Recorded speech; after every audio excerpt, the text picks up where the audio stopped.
I had forgotten about sharing. "Don't forget to share the sidewalk," my grandmother always said, as she steered me by the hand to make space for others under the city oaks and maples. It was a concept so familiar to me. But years have passed since then. Many years in the busy do-it-yourself thing I have called life. And I forgot. But slowly, even gently, over the course of 2 weeks at the burnt end of summer, you reminded me. You shared your stories. At the rocky bottom of the ravine in Unamagi, with tea and cookies, Jeff Ward, Cliff Paul, and Walter Denny taught me about Glooskap and the center of the universe where he left the world.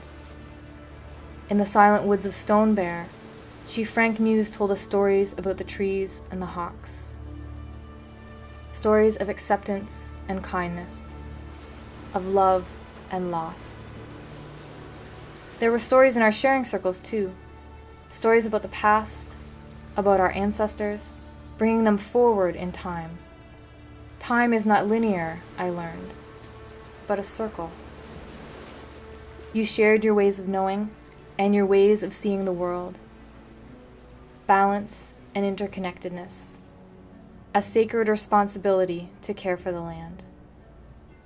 Elder Albert Marshall called for co-learning, for opportunities for Western views and Aboriginal views to meet, for opportunities to share our knowledge, our experience, and our ways of knowing.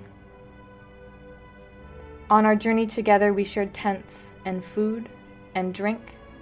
We shared song and dance and art and laughter and tears and prayers. In the hot darkness of the sweat lodge and at the dusty trailhead, you shared my prayers, and I shared yours in return.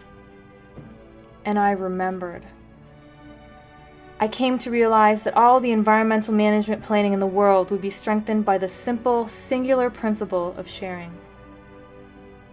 Sharing resources, sharing knowledge, sharing worldviews.